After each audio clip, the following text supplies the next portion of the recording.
ආයුබෝවන් සතුට සෞභාග්‍ය නැති වාසනාවන්ත සුබ දවසක් වේවා කියලා අදත් ප්‍රාර්ථනා කරනවා හැමෝටම. ළඟ ළඟම එන අලුත් අවුරුද්දට ඔයාලා හැමදාමත් උතුරන කිරිමුට්ටිය අර්ථවත් විදියට වැඩි ප්‍රතිඵල ලැබෙන විදියට දෙවියන්ගේ ප්‍රසාදය ආශිර්වාදය ලැබෙන විදියට සිද්ධ කරන්නේ කොහොමද කියලා දෙන්න මම හිතුවා අද. ඉතින් ඔයාලත් මේ අවුරුද්දේ මේ විදියට කිරි උතුරලා බලන්නකෝ. මේ කිරි ඉතිරවීමේ චාරිත්‍රය අනාදිමත් කාලයක පටන්ම අද දක්වාම පැවතගෙන එන ඊටාම වාසනාවන්ත පුණ්‍යවන්ත චාරිත්‍රයක්. සුබ මුහුර්තයකට උතුරවන මේ කිරිමුට්ටිය සියලු වස්තු දුරු වෙලා සතුට සෞභාග්‍ය ලබා ගන්න අලුත් අවුරුද්දට පමණක් නෙමෙයි. අපි කරන හැම සුබ කටයුත්තකදීම අපි සිද්ධ කරන හරිම නැවුම් චාරිත්‍රයක් තමයි මේ කිරි ඉතිරවීම කියලා කියන්නේ. ඉතින් මේ සිංහල අලුත් අවුරුද්ද කියලා කියන්නේ නව ආරම්භයක සුන්දර මොහොතක්. පරණ අවුරුද්දේ තිබිච්ච බාධා, දුක, අසාර්ථක වීම මෙන්න මේ කියන දේවල් ඉවත් කරලා අමතක කරලා දාලා වාසනාවට දොර විවෘත කරන කාලයක් තමයි අලුත් අවුරුද්ද කියලා කියන්නේ. ඉතින් අලුත් අවුරුද්දේදී ඊටාම වැදගත් චාරිත්‍රයක් තමයි මේ කිරි ඉතිරවීමේ චාරිත්‍රය. එතකොට වාසනාව උතුරන බවට ලකුණක්. දේව ආශිර්වාදයේ සබාදහමේ ආශිර්වාදය නිවසට පැමිණෙන බවට ලකුණක් මේ කිරි ඉතිරවීම. ඒ වගේම નિયમિત නැකතකට මැටි මුට්ටියක එලකිරි හරි එහෙමත් නැත්නම් ෆ්‍රෙෂ් මිල්ක් හරි දාලා තමයි අපි මේ කිරි උතුරවීම සිද්ධ කරන්නේ. මේකට සමහර අය නම් පොල් කිරිත් යොදා ගන්නවා. නමුත් හොඳම දේ තමයි නැවුම් එලකිරි මේ කිරි ඉතිරවීමට යොදා ගැනීම. ඒ වගේම ගින්දරින් අග්නි ශක්තියත් මැටි මුට්ටිය හරහා පෘථිවි ශක්තියත් ඒ වගේම තමයි එලකිරි වල සහ මැටි වල එන නැවුම් සුවඳත් සම්පත් ආකර්ෂණය කරන බවට විශ්වාස කරනවා. කොහොමද අපි හරියට කිරි ඉතිරවීම සිද්ධ කරන්නේ?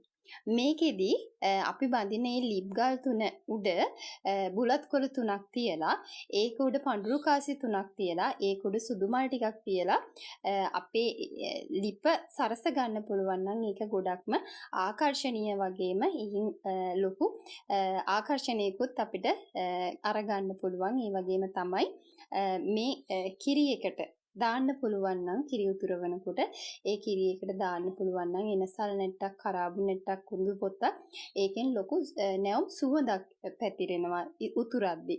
අපි හැමෝම දන්නවා දෙවියන්ගේ ආකර්ෂණය දෙවියන්ගේ ආශිර්වාදය ලබා ගන්න මේ සුවඳ හරිම වැදගත් කියලා. ඉතින් මේ මිහිරි සුවඳ ඊටාම ආකර්ෂණීයයි. ඒ නිසා මෙන්න මේ කියන දේවල් දාලා මේ කිරි එකේ උතුරව ගන්න පුළුවන් නම් ගොඩාක්ම හොඳයි. ඒ වගේම තමයි මේ කිරි උතුරවීමේදී ඒකට පාවිච්චි කරන දර විදියට කුරුඳු දර පාවිච්චි කරන්න පුළුවන් නම් ඒකත් ගොඩාක් හොඳයි. කුරුඳු දර වලිනුත් හරිම නැවුම් සුවඳක් එනවා. ඉතින් මේ කුරුඳු දර පාවිච්චි කළා මේ කිරි ඉතිරවීම සිද්ධ කරන්න පුළුවන් නම් ගොඩක් හොඳයි. එහෙම කරන්න පුළුවන් තරම් උත්සාහ කරලා බලන්න.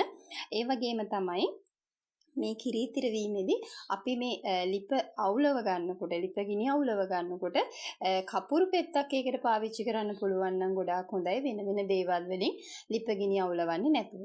ඒ වගේම තමයි කටින් පිඹලා ගිනි අවුලවන්නේ නැතුව ඒකට පවන් ගහලා වගේ එහෙම ගින්දර අවුලව ගන්න පුළුවන් නම් ඒකත් ගොඩාක් හොඳයි. මෙන්න මේ කියන දේවල් පාවිච්චි කළා ඔයාලා කිරි ඉතිරවීම සිද්ධ කරන්න. ඒක ඊටාම සාර්ථකයි. ඒ වගේම තමයි මේ කිරි ඉතිරවීමේදී කිරි ටික ඉතිරෙනකම් ඔයාලට පුළුවන් නම් පිරිත් සජ්ජායනය කරන්න. ඒකත් සූර්ය පිරිත, දසදිසා පිරිත, ජය පිරිත සජ්ජායනය කරන්න පුළුවන් නම් ඊටාම සුබයි.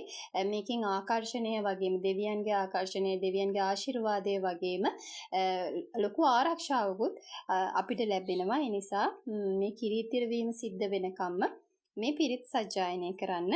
ඒ වගේම මේ පිරිත් සජ්ජායනයේ මැද්දේ මේ කිරි එක ඉතිරිලා ගියාට පස්සේ ඒක කිරි එක නිවුනට පස්සේ කොහොඹත්තක් හරි එහෙමත් නැත්නම් දෙහියත්තක් හරි අරගෙන ඒ නිවිච්ච කිරි ටික ඔයාගේ ගෙදර ඇතුලේ සහ ගෙදර පිටත ඉහින්න පුළුවන් නම් ඒකත් ගොඩාක් හොඳයි. ඒකෙනුත් ලොකු ආශිර්වාදයක්. ඒ වගේම ඔයාගේ ගෙදර තියෙන වස් දෝෂ ඇස්වහ කටවහ දෝෂ තියෙනවා නම් මේ දේවල් ඉවත් වෙලා අර ගෙදරට නැවුම් ශක්තිය නැවුම් විශ්ව ශක්තිය ආකර්ෂණය වීමක් මෙන්න මේ කියන දේවල් හරහා සිද්ධ වෙනවා. ඉතින් ඔයාලත් මේ සැරේ අවුරුද්දට මේ විදිහට කිරි උතුරවලා බලන්න. ඉතින් අදට ගිහින් එන්නම් ප්‍රාර්ථනා කරනවා හැමෝටම ලැබුවා වූ සිංහල හින්දු අලුත් අවුරුද්ද වාසනාව සතුට සෞභාග්‍ය නිරෝගී සම්පත පිරුණු සුබම සුබ අලුත් අවුරුද්දක් වේවා කියලා රැඳී ඉන්න හැමදාමත් නස්රා එක්ක